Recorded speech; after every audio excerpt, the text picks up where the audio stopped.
Sir, আজকে আপনার কাছে আমার প্রথম আসা। দীর্ঘ বহুদিন যাবৎ আপনার কথা শুনেছি, আপনার বিভিন্ন বক্তৃতা এবং তথ্য সম্পন্ন অনেক কথা শুনেছি।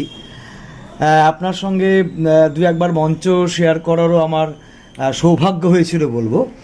তো সেই ক্ষেত্রে একটা ভয় মিশ্রিত শ্রদ্ধা, সম্মান সব কিছু মিলিয়েই কেন জানি আপনার কাছে আমি আসতে পারিনি, আজকে সাহস করে চলে এলাম।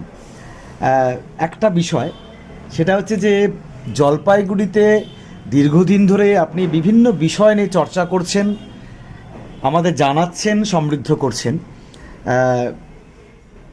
রিসেন্টলি বিদ্যাসাগর পুরস্কার দিতে আপনি ভূষিত হয়েছেন, সে বিষয়টা দিয়ে আজকে শুরু করতে চাইছি, সেটা যদি একটু বলেন। বিদ্যাসাগর পুরস্কার, বিদ্যাসাগর এটা হচ্ছে সাহিত্য স্মৃতি পুরস্কার। আচ্ছা বিদ্যাসাগর স্মৃতি সাহিত্য পুরস্কারটার নাম। আচ্ছা প্রাবন্ধিকদের দেওয়া হয়, তাতেই লেখা আছে। আচ্ছা, আমার কাছে ওই সার্টিফিকেটটাও লেখা আছে, আমি দেখাচ্ছি। এটা কারা দেন? এটা পশ্চিমবঙ্গ সরকার, পশ্চিমবঙ্গ রাজ্য সরকারের। আচ্ছা পুরস্কার দেয়, বিদ্যাসাগর পুরস্কার দেয়, সেরকম এটাও তাই। আচ্ছা হ্যাঁ, এটা তাই। এরা এবছরে রবীন্দ্র পুরস্কার 3 জন পেয়েছে। বিদ্যাসাগর পুরস্কার ওই ভাগ করা আছে। রবীন্দ্র পুরস্কার যেমন বিজ্ঞানেও আছে, রবীন্দ্রনাথের কবিতায় আছে, প্রবন্ধে আছে, এরকম এটাও তাই। কবিতায় পেয়েছে বোধহয় আমাদের ওই সুবোধ সরকার। যাই হোক, আচ্ছা, এটা কত তারিখে পেলেন? এটা পেলাম পয়লা বৈশাখ, হ্যাঁ। রবীন্দ্র সদন, কলকাতায়। জাতীয় বসু শিক্ষামন্ত্রী ছিলেন এবং ইন্দ্রনীল সেন তথ্য সংস্কৃতি দপ্তর মন্ত্রী ছিলেন, আর ওদের সচিবরা ছিলেন সব। আচ্ছা, এটা আপনার এতদিনের দীর্ঘ যে সাহিত্য সাধনা, তার জন্যই আপনাকে প্রদান করা হলো। হ্যাঁ, তাই ওরা লিখেছেন। আমি আচ্ছা সার্টিফিকেটটা দেখাচ্ছি, প্রশংসাপত্রটা দেখালে তাই দেখা হবে। আচ্ছা, এবার একটু অন্য প্রসঙ্গে স্যার যাচ্ছি, সেটা হচ্ছে যে জাস্ট গল্পের ছিল আপনার কাছে আসা, আজকে অনেক সাহস করে একটু গল্প করতে আসলাম। আহ, আপনার জন্ম কোথায়? আমার জন্ম পূর্ব পাকিস্তানের বরেন্দ্রভূমির পাবনা জেলার এক অসপাড়া গাঁয়ে। তার নাম বোয়ালমারি। বোয়ালমারি। বোয়ালমারি কোন ডিস্ট্রিক্ট পড়ে? এটা পাবনা জেলায়। পাবনা জেলা। আচ্ছা, বাবার নাম? বাবার নাম লেট বিষ্ণুপদ ঘোষ। মা? মা লেট নলিনীবালা ঘোষ। আচ্ছা, তারপরে আপনারা চলে আসলেন এখানে প্রথম না না না না, আমরা আজকেও আসিনি। কারণ হচ্ছে যে আমার বাবা খুব ধনাঢ্য ব্যক্তি আচ্ছা এবং তিনি রাজনৈতিক এবং সামাজিকভাবে খুব প্রভাবশালী ব্যক্তি। আচ্ছা আমাদের হচ্ছে, আমাদের ছিল রেশনের দোকান, আমাদের ছিল মুদি দোকান। আজকে যাকে মুদি দোকান বলে না, আজকের ভাষায় শপিং মল। আচ্ছা আমাদের ছিল হলুদের ব্যবসা, পাটের ব্যবসা, গুড়ের ব্যবসা, বেতের ব্যবসা। আমার বাবা ছিলেন জজ বোর্ডের, ডিস্ট্রিক্ট জুরি বোর্ডের জুরি বোর্ডের মেম্বার। জুডি বোর্ডের মেম্বার। আচ্ছা তো আমার বাবা 4 পাস। আচ্ছা 4 পাস, এবং আমাদের যে ইউনিয়ন বোর্ড, সেটা হচ্ছে নন্দনপুর ইউনিয়ন বোর্ড, হাতিয়া থানা, সেই ইউনিয়ন বোর্ডের ভাইস প্রেসিডেন্ট এবং মেম্বার দীর্ঘদিনের। আচ্ছা, আর জমির পরিমাণ ছিল ছোটখাটো 250 বিঘা জমি ছিল। 250 বিঘা? হ্যাঁ।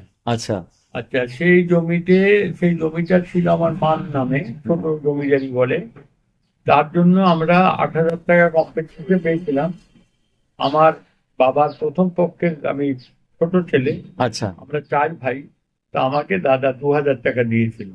সেই সময় না, সেটা হচ্ছে 68-এ। 68-এ? আচ্ছা তখন আমি এখানে। আচ্ছা এখন আমার বাবা ওখান থেকে এখানে আসেনি। আচ্ছা আচ্ছা, কিন্তু তার অনেক আগেই 1900 ব্যবসায়িক সূত্রে 1900 এবং পড়াশোনার জন্য আমার বাবা 1944 সালে কলকাতার বড়নগরে গোপাললাল ঠাকুর রোডে একটা বাড়ি কিনে তৈরি করেছিলেন। আচ্ছা একটা বাড়ি করে কিনেছিলেন। সেই বাড়ি থেকে আমার যে আগের 3 ভাই, মানে আমার জ্যেষ্ঠ, মানে অগ্রজ বা মেজ, আচ্ছা সেজ, হ্যাঁ এরা সব কলকাতায় পড়তেন। আচ্ছা, আমি একমাত্র পাকিস্তানে পড়েছি। পড়াশোনা সব ওখানেই? হ্যাঁ, তারপরে জলপাইগুড়িতে? বলছি। আচ্ছা তা এখন ওরা তো আমার দাদা পড়তো বর্ণনগর রামকৃষ্ণ মিশনে, পরে সিটি কলেজে পড়তো। আমার অন্য দাদাও তাই পড়তো। কিন্তু আমার মা মারা যাওয়ার পরে, আমাকে 5 বছর মারা যাওয়ার পরে আমি ওখানেই থাকতাম। আচ্ছা আমার বাবা দ্বিতীয় বিবাহ করে, আমার মা আমাকে ইনা দেখতেন, এবং আমরা ওইভাবে মানুষ হয়েছি। আচ্ছা। কাঁচা ফুটবল খেলতাম, কাঁচা আম খেয়ে জল খেতাম, কোনো ব্যাপার না। আর বড় লোকের ছেলে, শিক্ষার কোনো ব্যাপার ছিল না। বাড়িতে কোনো বইপত্র নাই। বাড়িতে বইপত্র নাই? না, দাদারা কলকাতা থাকতে সেইটি জানি। আর আমি কোনদিন বইপত্র পড়ি না। এমনি আমাদের বাড়িতে ওই জাগির থাকতো আগে। আচ্ছা। গ্রামে যেমন জোরদারের বাড়িতে মাস্টার আয়সা থাকতো, থাকতো।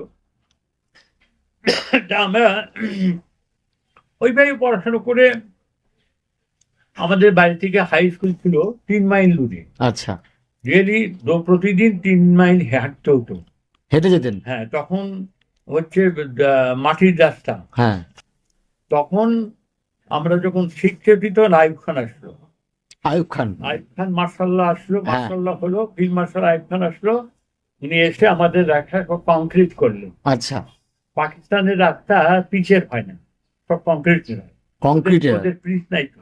আচ্ছা আচ্ছা আচ্ছা। কংক্রিটের রাস্তা।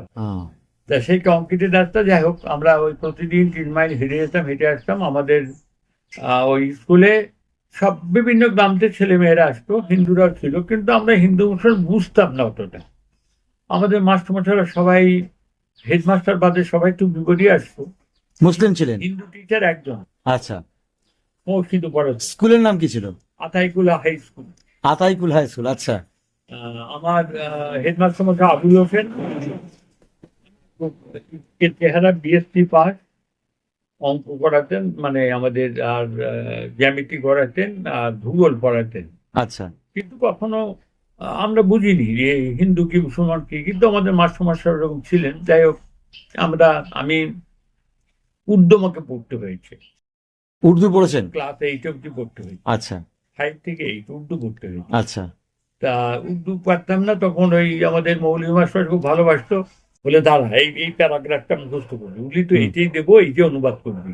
আচ্ছা। হ্যাঁ, এইভাবে উর্দু শিখছিলাম, মানে পরীক্ষার হিসেবে।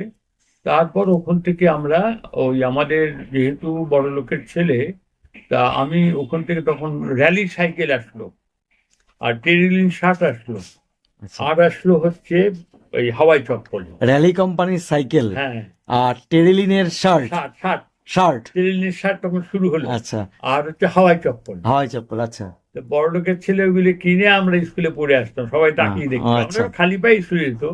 আমি বললাম তখন সবাই ওই করলো। যাই হোক, আর মাঝে মাঝে পাবনা যেতাম সাইকেল নিয়ে।